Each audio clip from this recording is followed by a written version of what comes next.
다 함께 합독하시겠습니다. 유다가 그 조각을 받고 곧 나가니 밤이러라. 그가 나간 후에 예수께서 이르시되 지금 인자가 영광을 받았고 하나님도 인자로 말미암아 영광을 받으셨도다. 만일 하나님이 그로 말미암아 영광을 받으셨으면 하나님도 자기로 말미암아 그에게 영광을 주시리니 곧 주시리라. 작은 자들아, 내가 아직 잠시 너희와 함께 있겠노라. 너희가 나를 찾을 것이나 일찍이 내가 유대인들에게 너희는 내가 가는 곳에 올 수 없다고 말한 것과 같이 지금 너희에게도 이르노라. 새 계명을 너희에게 주노니 서로 사랑하라. 내가 너희를 사랑한 것 같이 너희도 서로 사랑하라. 너희가 서로 사랑하면 이로써 모든 사람이 너희가 내 제자인 줄 알리라. 아멘. 아멘. 할렐루야. 다시 한번 인사를 나눠볼까요? 사랑합니다. 축복합니다. 아멘. 예상된 결과를 가져오지 않습니다라는 말씀의 제목으로 함께 은혜를 나누도록 하겠습니다. 기도원 집회가 내일부터 잡혀 있었는데요. 아까 전에 한 9시 한 50분인가요? 이렇게 원장님하고 통화를 하면서 날짜가 서로 잘 안 맞았습니다. 그래서 그럼 다음에 제가 가도록 하겠습니다 라고 이렇게 말씀을 드려서요. 그래서 목요일까지 제가 한 4일 더 철야를 하도록 하겠습니다. 기도하고 또 교회 부흥을 위해서 또 여러분들의 삶을 위해서 함께 은혜를 나누며 기도하도록 하겠습니다. 여러분 한 주간 잘 사셨습니까? 한 주간 정말 잘 사셨습니까? 한 주간 어떻게 보면 내가 건강하게 한 주간 잘 살았다. 그리고 내가 학생으로서 또 직장인으로서 아버지로서 어머니로서 한 주간 잘 살았다. 큰 문제 없이 한 주간 잘 살았다라고 하는 그러한 평가가 여러분들에게 있습니까? 그럼 다시 한번 또 질문을 하도록 하겠습니다. 하나님 앞에서도 잘 사셨습니까? 여러분 한번 내가 하나님 앞에서 잘 살았는가를 한번 평가해 보시기를 바랍니다. 세상 가운데서 내가 잘 살기는 했지만 아무 문제 없이 건강하게 사고 일어나지 아니하고 한 주간 동안 정말로 마음 편하게 잘 살았지만 과연 십자가 앞에서 하나님 앞에서 내가 잘 살았는가를 한번 평가해 보시기를 바랍니다. 예. 그런데 또 그거예요. 과연 하나님 앞에서 그럼 잘 사는 게 뭐가 잘 사는 걸까? 무조건 일하지 않고 기도만 하는 것이 잘 사는 것일까? 아니면 어떤 일 안 하고 내가 무슨 예배만 잘 드린다고 그렇게 잘 사는 것일까? 그러니까 하나님 앞에 잘 사는 것은요, 믿음과 소망과 사랑입니다. 내가 믿음이 흔들리지 않았다면 여러분들은 하나님 앞에서 잘 살고 계시는 겁니다. 그리고 여러분들이 천국 소망을 가지고 살아가고 있다면 여러분들은 하나님 앞에서 잘 살아가고 계시는 겁니다. 그리고 내 마음 가운데 시기와 질투가 아닌 오늘 본문 말씀처럼 여러분들의 마음이 사랑으로 가득하고 있다라고 한다면 여러분들은 하나님 앞에서 지금 잘 살아가고 있는 것입니다. 여러분 그거죠. 과연 나는 믿음 안에서 소망을 가지고 사랑하면서 살아가고 있는가? 그것이 바로 하나님 앞에서 잘 사는 인생입니다. 할렐루야. 그러니까 세상에서 부와 명예와 권력을 가졌다. 그래서 그것이 하나님 앞에서 잘 사는 게 아니라 하나님께서 평가하실 때 무엇을 평가하시겠습니까? 저와 여러분들의 건강을 평가하시겠습니까? 저와 여러분들의 물질을 평가하시겠습니까? 아니거든요. 너희들이 믿음이 있는 것을 평가하시고 소망이 어디에 있는가를 평가하시고 너희들이 서로 사랑하라. 그러면 너희가 내 제자인 것을 알리라라고 하신 마지막 계명, 새 계명, 예수님의 계명을 지키며 살아가는 것, 그것을 하나님께서 평가하시는 줄 믿으시기 바랍니다. 할렐루야. 그러니 이제 우리가 하나님 앞에 어떻게 사는 것이 잘 사는 것입니까? 라고 하는 것, 믿음을 가지고 소망 안에서 사랑하는 것, 이것이 바로 하나님 앞에서 잘 사는 인생입니다. 할렐루야. 함께 따라 하시겠습니다. 앞으로 하나님 앞에서도 잘 살겠습니다. 그러한 결단으로 살아가시기를 주님의 이름으로 축원합니다. 사실 우리가 하나님을 믿으면서 기대와 소망을 가지고 살아갑니다. 기대와 소망이 있잖아요. 건강의 기대, 하나님께서 주실 그 축복의 소망이 있지 않습니까? 사실 그런 것 말고요. 어떠한 기대와 소망, 사실 우리가 하나님을 믿으면서 천국뿐입니다. 천국이 내 기대와 소망입니다. 이 땅 가운데서 하나님을 믿으면서 천국이 내 기대와 소망입니다 라고 한다면, 그것뿐이라고 한다면 아무런 문제가 없습니다. 삶이 힘들어도 나는 천국이 기대와 소망인데, 여러분들의 인생 가운데 힘든 풍랑이 여러분들의 인생 가운데 닥쳐도 나의 기대와 소망은 천국뿐이다 라고 한다면요, 그 믿음은 흔들리지 않는 믿음입니다. 그런데 우리가 이 땅에 살기 때문에 사실 천국에 대한 기대와 소망보다도 이 땅 가운데서의 기대와 소망이 더 크지 않습니까? 사실 우리는 예수 그리스도를 믿음으로 말미암아 천국 백성이 되었습니다. 그러니까 천국은 우리의 소유인 거예요. 천국은 죽어서 가는 곳이 아니라 살아있을 때 믿어야 가는 곳이 천국입니다. 그러니까 그것은 천국은 내가 갈 곳이기 때문에 그 천국의 기대와 소망보다도 세상의 기대와 소망이 너무나 많다라는 거죠. 그렇기 때문에 하나님을 향한 원망도 많고 신앙생활에 실망도 많고 하나님을 향한 불평도 많고. 왜? 이 세상의 기대와 소망이 너무나 크기 때문에. 내가 하나님을 믿으면서 이 땅 가운데서 기대와 소망을 하나님께서 다 응답해 주시지 않기 때문에 우리는 그만큼 원망이 많은 거죠. 그만큼 불평이 많은 겁니다. 그만큼 하나님에 대하여 우리가 실망할 때가 너무나도 많습니다. 왜요? 천국보다 세상의 기대와 소망이 너무나 많기 때문에. 여러분, 그렇기 때문에 우리는 인생을 살아가면서 여러분들이 순종을 할 때 예상된 결과는 무엇입니까? 하나님께서 복을 주실 것 같다. 순종하면 잘 먹고 잘 살 것 같다. 순종하면 젖과 꿀이 흐르는 땅을 주실 것 같다. 물론 순종의 결과, 최후의 결과는 맞습니다. 그런데 사실 순종할 때 하나님께서 우리들에게 예상된 결과를 가져다 주지 않는 게 문제라는 거죠. 요한복음 말씀을 하면서 예수님께서 5,000명을 먹이시고 제자들에게 게네사렛 호수로 건너가라. 그래서 제자들은요, 예수님의 말씀에 따라 그냥 순종했어요. 그리고 예수님은 한적한 곳에 감난산에 가서 밤이 새도록 기도하셨고 새벽 미명에 어떻게 해요? 제자들에게 가시는 거죠. 제자들은 한 것은 뭐예요? 순종한 것밖에 없습니다. 그런데 제자들에게 어떠한 일이 일어났습니까? 큰 풍랑이 일어났잖아요. 근데 예수님께서 그것을 보시고 지나가려 하셨습니다. 이 제자들이 힘겹게 노젓는 것을 보시고 예수님께서는 그것을 보시고 그냥 지나가시려고 하셨습니다. 여러분 어떻습니까? 제자들은요, 한 것은 순종밖에 없어요. 그런데 순종의 결과는 무엇이었습니까? 큰 풍랑이었다라는 사실이죠. 스데반도 보세요. 스데반도 어떠한 결과를 가지고 있습니까? 하나님의 말씀에 성령의 충만을 받아 너희가 땅끝까지 이르러 복음의 전도자가 되라. 그래서 복음의 전도자가 되기 위해서 하나님의 말씀을 전하였는데 순종의 결과는 무엇이었습니까? 돌에 맞아 순교하는 것이었습니다. 그러니 사실 순종하는 것이 두려울 때가 있어요. 순종한다고 해서 내 인생이 형통한다거나, 순종한다고 해서 내 인생이 펼쳐진다거나, 순종한다고 해서 내 인생이 우리가 생각하는 순종의 결과는 축복이다. 순종의 결과는 하나님의 은혜다. 순종의 결과는 내 인생 가운데 정말로 크나큰 하나님의 놀라운 역사다라고 생각하는 것, 그러한 결과를 가져오지 않을 때도 있다라는 겁니다. 다시 말하자면요, 순종은 그냥 순종인 것입니다. 믿습니까? 좋고 나쁨의 결과가 아니라는 거예요.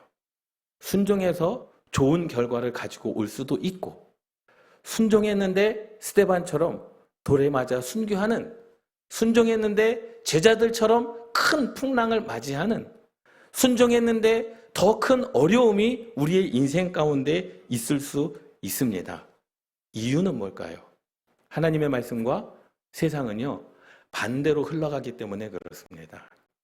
세상에서는요, 세상의 법대로 잘 살아가면 세상에서 잘 살 수 있습니다.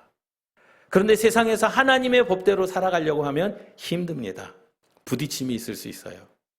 미가서 6장의 말씀에 보면 하나님께서는 정의를 행하라 라고 말씀하셨어요. 정직히 행하라라는 거거든요. 정직히 해가는 것이 하나님을 예배하는 것이다. 세상에서 세상의 법대로 그냥 한번 눈 감아주고 세상의 법대로 한번 그냥 땡겨주고 밀어주고 이러한 것을 한다면 잘 살아갈 수 있지만, 세상에서 하나님의 법을 가지고 살아간다라고 하는 것은 참 힘든 일이고, 때로는 손해보는 일이고, 때로는 아픈 일이고, 때로는 어떻게 보면 큰 풍랑, 큰 위기를 맞이할 수 있는 그런 상황을 맞이할 수도 있다라는 겁니다. 그러니 여러분 순종을 위해서 여러분들이 순종한다면 여러분들이 상상하는 그러한 것을 기대하지 마시기를 주님의 이름으로 축원합니다. 풍랑을 만날 수도 있고 또 인생 가운데 큰 위기를 맞이할 수도 있습니다. 그냥 순종은요, 그냥 순종인 거예요. 하나님의 말씀에 순종한 것, 하나님께서는 그것을 평가하시는 겁니다. 여러분, 순종을 통해서 무엇인가를 기대하지 마십시오. 순종을 통해서 무엇인가를 소망하지 마십시오. 순종 자체가 하나님의 거룩한 열매요. 순종 자체가 하나님께서 기뻐하시는 일임을 믿고 여러분 살아가시기를 주님의 이름으로 축원합니다. 그런데 순종했는데 위기가 닥칠 때 믿음의 사람과 믿음이 없는 사람들의 차이가 거기에서 나타납니다. 믿음 없는 사람들은 어떻게 기도합니까? 하나님, 내가 순종을 했는데 왜 내게 이러한 일이 일어납니까? 하나님, 내가 하나님을 예배하였고 주일 성수도 했고 11조도 했고 내가 하나님께서 하라는 봉사도 다 했는데 나는 하나님의 말씀에 순종하며 살았는데 내 인생 가운데 왜 그러한 풍랑과 어려움과 위기를 주십니까? 믿음 없는 사람들의 기도입니다. 하나님을 원망하죠. 불평합니다. 저주합니다. 그런데요, 믿음 있는 사람들은 어떻게 기도합니까? 하나님, 순종을 통해 광풍은 만난다 할지라도, 순종을 통해 내 인생 가운데 위기가 있다 할지라도, 순종을 통해 내 인생 가운데 어려움이 닥치는 일이 있다 할지라도 주님을 향한 믿음이 흔들리지 않게 하옵소서. 이것이 우리의 기도가 되어야 됩니다. 믿습니까? 이것이 순종입니다. 다른 게 순종이 아니에요. 우리는 얼마나 하나님께 불평하고 원망하고 하나님께 실망합니다. 하나님, 내가 정말로 실망했습니다라고 기도를 합니까? 여러분, 그렇게 기도하지 마십시오. 어떠한 환난과 어려움과 고통이 닥친다 할지라도 주님을 향한 그 믿음이 변치 않도록 우리의 입술을 통해 불평이 없어지게 하여 주시고 저주와 원망이 없어지게 해달라고 기도하는 것, 그것이 믿는 자들의 기도인 줄 믿습니다. 그러니 순종은 결과가 아니라 순종은 지금 현재 진행형이에요. 내가 지금 순종하고 있느냐? 순종하지 않고 있느냐? 하나님은 그것을 평가하신 겁니다. 순종을 통해서 꼭 좋은 일만 일어나는 것도 아니에요. 그래서 신앙생활이 힘든 겁니다. 그래서 예수 그리스도를 믿으면 믿을수록 더 힘들어지는 거예요. 그래서 예수 그리스도를 믿으면 믿을수록 나를 더 죽여야 되는 겁니다. 예수 그리스도를 믿으면 믿을수록 세상 것은 놔야 되고 천국 소망을 바라보면서 살아가야 되는 겁니다. 그러니 신앙생활의 그 예상된 결과는 이 땅에서의 축복이 아니라 이 땅에서는 우리가 환난을 당하나 너희들이 하나님의 영광을 보리라 라고 말씀하셨던 것처럼 세상의 가치와 하나님의 나라의 가치는 완전히 다르다라는 거죠. 여러분, 그러니 믿음을 소유하시기를 주님의 이름으로 축원합니다. 여러분, 어떠한 상황 가운데서도 믿음이 흔들려서는 안 된다라는 거죠. 예수님을 제자들이 쫓아다녔습니다. 예수님이 계신 곳은 먹을 것도 많고 기적도 일어나고 얼마나 그 인기가 많았겠습니까? 예수님께서 사역을 하면서 12명의 제자들이 예수님을 따라가면서 그들의 기득권이 얼마나 셌겠습니까? 어떻게 보면 이 12명의 제자를 통해서 예수님을 한 번 더 만날 수 있는 기회도 있고 그러한 길도 있지 않겠습니까? 그런데 예수님이 계시면요 더 큰 어려움을 당할 수도 있는 거죠. 제자들을 보세요. 제자들이요, 예수님께서 지금 마지막에 제자들의 발을 씻기시고 예수님께서 제자들에게 말씀하시는 거예요. 새 계명을 너희에게 준다. 서로 사랑하라 라는 겁니다. 여러분, 그런데 참 무책임한 말씀입니다. 예수님께서 뭐라고 말씀하셨냐면요, 33절 말씀에 보면 작은 자들아, 내가 아직 잠시 너희와 함께 있겠노라. 지금은 잠시 너희와 함께 있겠다는 거예요. 십자가에 죽기 전까지는 너희와 함께 있겠노라. 그러나 너희가 나를 찾을 것이나 일찍이 내가 유대인들에게는 너희는 내가 가는 곳을 올 수 없다고 말한 것과 같이 지금 너희에게도 이르노라 라고 하는 거예요. 예수님께서 하시는 말씀은 내가 너희들 내버려두고 나는 하나님의 나라에 간다라는 겁니다. 우리는 결과를 알기 때문에 하나님께서 천국을 준비하러 가시는구나. 14장에서 내가 거처를 예배한다. 나는 진리요 생명이니 나는 너희의 거처를 예배하러 간다. 우리는 다 알지만은요, 제자들의 입장에서는요, 아직 되어지지 않은 일에 대해서 예수님께서 말씀하시는 거죠. 나는 십자가에서 죽을 것이고 나는 간다. 그런데 너희는 나 있는 곳으로 오지 못한다라는 거예요. 이 3년 동안 예수님을 따라다녔고 3년 동안 정말로 내 삶의 모든 것을 버려두고 예수님을 따랐는데 결과는 뭐였습니까? 너희들을 내버려두고 나는 간다는 거죠. 그러니까 제자들이 지금 이 순간에는 이 말을 이해를 하지 못했어요. 그런데 예수님께서 십자가에 죽으신 후 제자들이 다 어떻게 했습니까? 뿔뿔이 다 흩어지지 않습니까? 왜요? 자기들이 유대인들에 잡혀서 죽을 것이 두려워서 뿔뿔이 흩어지지 않습니까? 그러니 예수님의 말이 너무나 무책임한 것 같아요. 물론 예수님께서 십자가에 죽으시고 부활하셨다. 아니요. 지금 이 말씀만 본다면 예수님은 무책임하게 나는 너희들을 내버려 두고 갈 것이다. 너희들이 나 있는 곳에 올 수 없다라고 이야기를 하는 거죠. 그러니 얼마나 야속합니까? 이제까지 믿고 따랐던 주님인데 내가 정말로 배를 버려두고 내 고향을 버려두고 내 전 재산을 버려두고 주님을 따랐는데 나는 너희들보다 먼저 가겠다라는 겁니다. 얼마나 두렵고 얼마나 아쉬운 말씀이겠느냐라는 거예요. 여러분, 믿음은요, 말씀의 끝에 있어야 되는 줄 믿습니다. 그러니까 믿음은 뭐냐면 말씀에 믿음을 둬야 되는 거예요. 말씀에. 과정에 믿음을 두면 안 됩니다. 하나님께서 아브라함을 통해 이미 약속하셨잖아요. 너희들이 말씀에 순종해라. 그러면 젖과 꿀이 흐르는 땅을 주시겠다라는 거예요. 그럼 젖과 꿀이 흐르는 땅을 주시겠다라는 것이 우리는 믿음과 소망을 둬야 되는데 이스라엘 백성들은 어디에 두었습니까? 땅에다가 믿음과 소망을 두었습니다. 그래서 가데스 바네아에서 모세가 12명의 정탐꾼을 보냅니다. 그런데 10명의 정탐꾼은 우리가 들어갈 수 없다라는 거죠. 왜? 그들이 본 것은 땅에 소망이 있었기 때문에 그런 거죠. 그 땅에 소망을 두었는데 그 땅에는 네피림이 있고 그 땅의 포도는 두 사람이 어깨에 멜 정도로 큰 포도송이이고 그 사람들은 우리보다 어깨가 하나 더 만큼 큰 사람들이기 때문에 우리는 그 땅을 정복할 수 없다라는 거예요. 이스라엘 민족들은요, 믿음이 없는 사람들은 어디에 소망을 둡니까? 과정 가운데 그 땅 가운데 소망을 두지만 여호수아와 갈렙은 어디에 소망을 뒀어요? 말씀에 소망을 뒀어요. 말씀에 소망을 뒀기 때문에 하나님께서 그 땅을 우리에게 주신다라고 하지 않았느냐? 그 말씀대로 하나님께서 이루실 것을 믿었기 때문에 과정은 아무런 상관이 없는 겁니다. 그 땅에 누가 살든 그 땅에 사람들이 얼마나 키가 크든 상관이 없는 거예요. 왜? 하나님의 말씀에 소망을 둔 자들은 과정이 힘들어도 상관없죠. 그 과정 가운데 그 땅에 사는 사람들이 네피림이든지 나의 키보다 한치나 더 큰 사람이든지 그들이 힘과 권력이 있든지 전쟁에 능한 자든지 아무런 상관이 없습니다. 왜요? 말씀에 소망을 둔 자들의 삶이 그렇습니다. 할렐루야. 여러분, 저와 여러분들은 어떻습니까? 말씀에 소망을 두며 살아가는 자들입니까? 아니면 땅에 소망을 두며 살아가는 자들입니까? 여러분, 하나님의 나라를 선포하는 저와 여러분들, 그 하나님의 말씀에 소망을 두는 저와 여러분들 되시기를 주님의 이름으로 축원합니다. 제가 영적으로 의지하는 분이 계세요. 근데 그분의 생각과 또 그분의 대답은 항상 지금이 아닙니다. 뭡니까? 하나님의 말씀, 하나님의 약속에 있는 거예요. 사실 목회를 하면서 그러한 것들이 참 고민이 되어지는 거죠. 하나님께서 부흥을 주신다. 부흥을 주실 것이다. 믿음과 확신이 있지만 지금 눈에 보이는 환경은 아닐 때가 있어요. 그럼 어디에 소망을 둘 것이냐라는 거예요. 그런데 그분은 항상 왜 지금 환경, 지금 여건, 지금만 이야기합니까?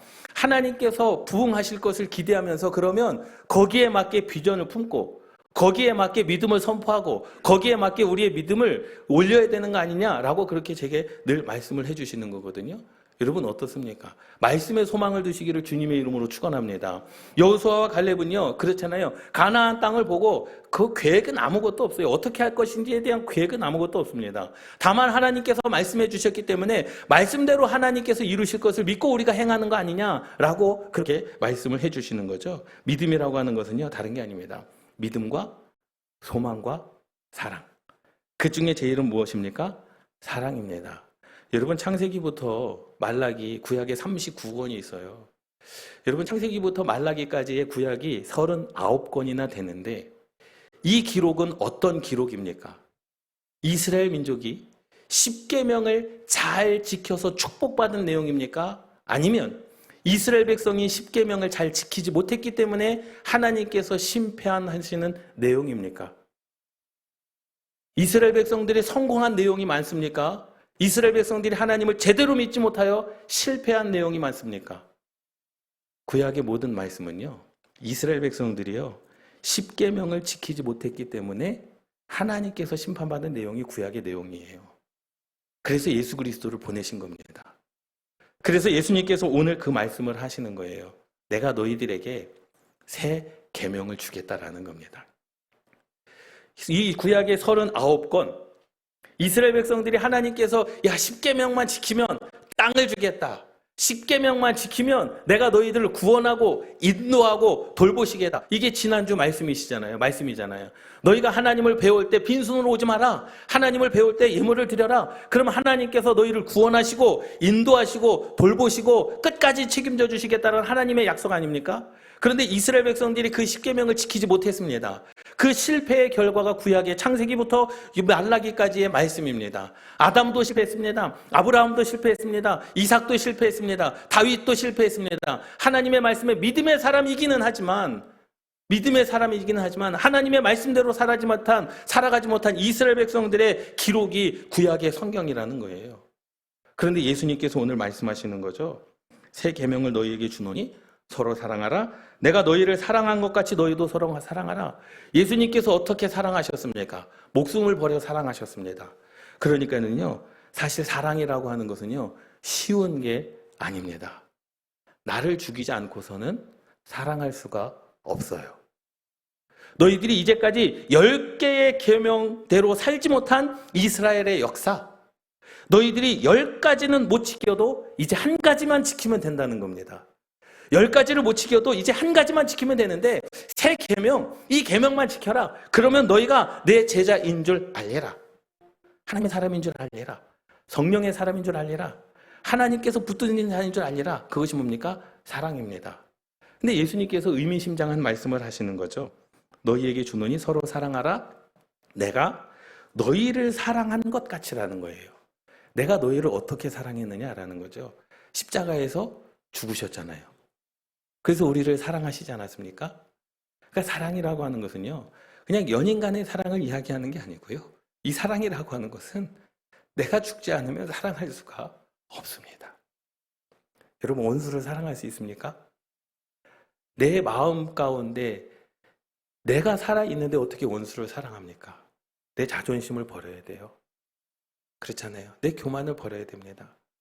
그 사람을 향한 판단도 버려야 됩니다. 나를 죽이지 않고서는 절대로 사랑할 수가 없습니다. 여러분, 한 주간 하나님 앞에서 잘 사셨습니까? 과연 우리를 사랑하면서 살았습니까? 연인 간의 사랑과 하나님께서 말씀하시는 이 사랑은 전혀 다른 사랑입니다. 내가 나를 죽이지 않고서는 절대로 사랑할 수 없는 이 사랑. 이 계명을 주신 거예요. 이 계명. 10가지 너네들 지키지 않아도 돼. 그것을 지킬 수 없어. 10가지를 못 지켜도 괜찮아. 그런데 이 한 가지만 약속해다오. 내가 너희를 사랑한 것 같이 너희도 서로 사랑했으면 좋겠다라는 거예요. 그러니 우리가 말할 때 내가 죽도록 사랑합니다. 그 말은 맞지 않는 것 같습니다. 나를 죽이고 사랑하겠습니다. 이 말이 맞는 것 같아요. 그렇지 않습니까? 나를 죽이고 사랑하겠습니다. 우리는 사실 신앙생활이라고 하는 것은요, 사람과 사람과의 관계에서 신앙생활하는 게 아니라 하나님 앞에서 내 믿음인 겁니다. 그렇기 때문에 하나님께서 우리를 판단하시는 것은 사랑이라는 거죠. 사랑. 그런데 보세요. 30절 말씀에 보면 유다가 그 조각을 받고 곧 나가니 밤이러라. 밤이러라. 사실 밤이라고 이야기하지 않아도 돼요. 이미 13장 4절 말씀에 보면 예수님께서 저녁을 잡수시던 그때에 라고 기록이 되어져 있습니다. 13장 1절부터 13장 지금 이 예수님께서 서로 사랑하라는 말씀이 저녁을 잡수시면서 행한 예수님께서 제자들을 발을 씻기는 세족식도 저녁을 잡수시면서 행한 일이었었어요. 이미 그때는 저녁이었습니다. 저녁을 잡수시고 저녁을 잡수신 후에 허리에서 수건을 떼어 예수님께서 제자들의 발을 씻기시고 그리고 누가 나를 부인할 것인가를 이야기를 하고 팔아넘길 것을 이야기하고 할 그때에 유다가 그 저격을 받고 곧 나가니 밤이러라. 여러분, 예수님을 등지는 순간 인생 가운데 밤이 되는 줄 믿습니다. 그런데요, 여기에 있던 제자들은요, 밤을 느끼지 못했어요. 성경에서 밤은 뭡니까? 사단의 역사입니다. 빛이 뭡니까? 성령님의 역사입니다. 그런데 이 예수님과 함께 있었던 제자들은 밤을 느끼지 못했습니다. 왜? 예수님께서 그들의 빛이 되어 주셨기 때문에. 할렐루야. 여러분, 주님의 사랑을 경험하는 사람은요, 우리가 죽어야 사랑할 수 있습니다 라고 말씀을 드리지만 예수 그리스도의 십자가의 사랑을 경험한 사람은 그 사랑을 할 수 있습니다. 능히 감당할 수 있습니다. 나 같은 존재 때문에 주님께서 십자가에 죽으셨다라고 하는 것, 여러분 그것을 경험한 자들은요 능히 사랑할 수 있는 능력이 저와 여러분들 가운데 이미 있는 줄 믿습니다. 여러분 예수님 앞에서 등을 돌리지 마십시오. 예수님 앞에서 등을 돌리는 순간 밤이 찾아오게 되는 거죠. 그런데 예수님 앞에 있었던 제자들은 예수님이 우리의 삶의 빛이시기 때문에 밤을 느끼지 못했다라는 거예요. 여러분들의 인생 가운데 고난을 느끼지 못하고 위험을 느끼지 못하고 여러분들의 인생 가운데 악함을 느끼지 못하는 생명의 빛의 역사가 있기를 주님의 이름으로 축원합니다. 여러분 이러한 삶을 살아가시기를 주님의 이름으로 축원합니다. 여러분 믿음과 소망과 사랑, 그 중에 제일은 뭐라고요? 사랑입니다. 믿습니까? 여러분 그러니 우리가 이 땅을 살아갈 때 무엇을 가지고 살아가야 되느냐? 믿음이 있기 때문에 여러분 소망을 품으시기 바랍니다. 땅에 소망을 두지 마시고 주님께서 말씀하신 그 말씀에 소망을 두며 살아가시기를 주님의 이름으로 축원합니다. 여러분 그리고 사랑하십시오. 어떻게 사랑해야 되느냐? 나를 죽여야 됩니다. 내가 죽어야 사랑할 수 있습니다. 내 자존심이 죽어야 사랑할 수가 있는 거예요. 내 마음 가운데 시기와 질투가 죽어야 사랑할 수가 있는 겁니다. 나를 버리지 않고서는 결단코 사랑할 수가 없습니다. 여러분 그니 나를 죽여야 되는 거예요. 그런데요 예수님께서 그렇게만 말씀하신 것이 아니라 그렇게 사랑하는 자들에게 14장에 가면 줄 것이 있다라고 말씀하시는 거예요. 사랑해야 이루어지는 약속이 이 요한복음 14장에 기록되어져 있는데 그 첫 번째는 아버지께서 성령을 너희에게 주실 것이다. 할렐루야. 여러분 성령 받기를 위해서 기도하는 거 성령을 주십니다. 그러나 사랑이 있는 자들에게는 하나님께서 성령을 선물로 주십니다. 그리고 두 번째는 아버지께서 너를 사랑하실 것이다 라는 거죠. 내가 너희를 사랑한 것 같이 너희도 서로 사랑하면 하나님께서 나를 사랑하신 것처럼 하나님께서 너희도 사랑하실 것이다 라는 겁니다. 여러분 하나님께 사랑을 받기 위해서는요 내게 주어진 삶의 모든 사람을 사랑하는 것, 그것이 하나님의 사랑을 받는 길인 줄 믿습니다. 그리고 세 번째, 사랑하는 자들에게 주시는 약속은 내가 세상 끝날까지 너희들의 삶의 현장에서 함께 하시겠다라는 약속입니다. 여러분 이러한 은혜가 있기를 주님의 이름으로 축원합니다. 나를 죽여야 되는 거예요. 순종할 때마다 사실은 우리가 예상된 결과를 맞이하지 않을 수도 있어요. 더 어려워질 수 있습니다. 더 힘들어질 수 있습니다. 하나님의 말씀대로 살아가는데 내가 주일 성수도 잘하는데 하나님의 말씀대로 내가 잘 순종하는데 여러분 상황은 더 어려워질 수 있고 더 힘들어질 수 있고 더 악화될 수 있습니다. 그러나 그 상황 속에서 여러분 믿음 잃지 마시고 또 누가 나를 미워한다 할지라도 나를 죽여서 사랑하지만 그 사람이 나를 더 미워할 수 있어요. 나를 죽여서 사랑하지만 그 사람이 나를 더 시기하고 질투할 수 있습니다. 나를 죽여 사랑하지만 그 사람이 나를 세상 사람들에게 더 악담을 하고 뒷담화할 수도 있습니다. 여러분 그런 거 개의치 마시고 하나님께서 성령을 주실 것이고 하나님께서 여러분들을 사랑하실 것이고 하나님께서 여러분들을 구원하시고 인도하시고 돌보시는 역사가 저와 여러분들의 삶 가운데 있기를 주님의 이름으로 축원합니다. 이러한 은혜를 가지고 살아가시기를 주님의 이름으로 축원합니다. 기도하시겠습니다. 우리